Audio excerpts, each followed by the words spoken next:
Action. What we have here is a Ruger stock that I've had an SLCP Got a Grip cheek pad installed on for 6 months.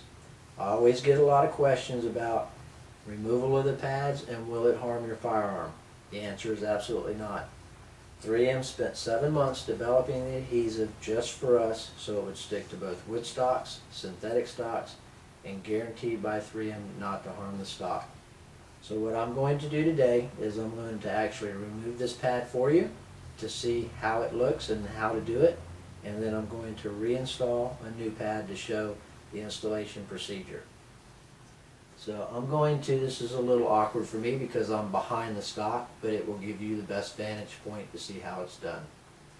If you start at the corner and you basically just take your thumb and just keep working on the pad, you will get to a point to where you'll get it up enough to where you can grab hold and you will peel. You'll feel the stickiness of the pad and the fact that because it is an adhesive and not a glue, it never has a chance to set up to your stock and harm the finish.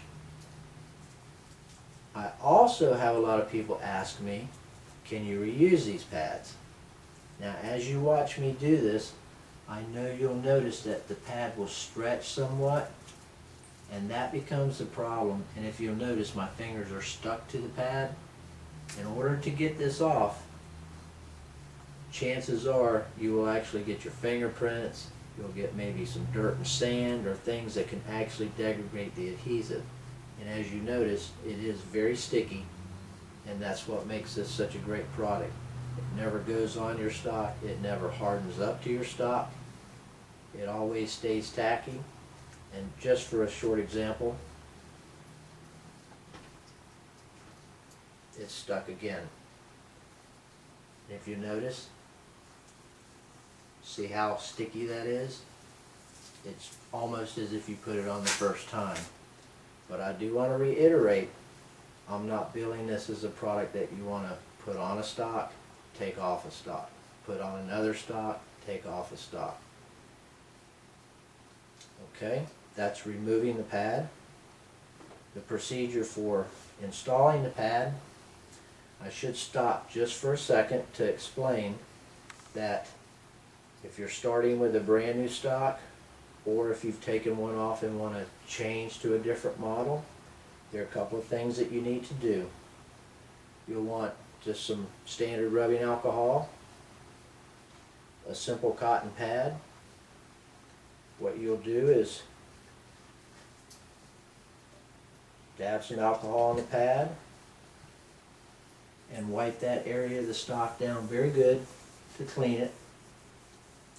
I gotta be honest, in this case, because we just took a pad off and there's no residue, there's no sticky adhesives left on there, I could have applied that directly, but I do want to show you the normal procedure. I usually tell people on a wood stock to just wipe the stock down and then let it dry. Excuse me.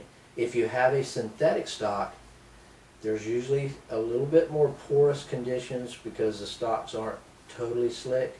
So I suggest people take the same cotton pad, but give it a more vigorous scrubbing to try to get down in those pores, because what happens is oils, dirt, all types of contaminants will be in there. So you want to get those scrubbed out good and then let it sit and dry. Now this only takes usually about 30 seconds, and we're close.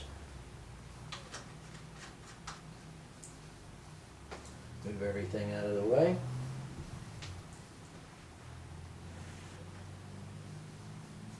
Dry. We want to take the pad. In this case, I took an SLCP, which is one of our pads that is shaped very much like a Monte Carlo cheek pad. And then we're going to exchange it for an LSRCP, which is of the same basic design. But if you notice, this is 1/8 inch thick all the way through, so it gives the sort of thing cushioning for people that do not want as much of a buildup on their stock. This pad is tapered, so it gives a really nice view to where it can actually build up the stock if you choose to, and gives much more cushion. See if I can get these flat where you can get a really good view of the two pads this way. Same basic shape and design.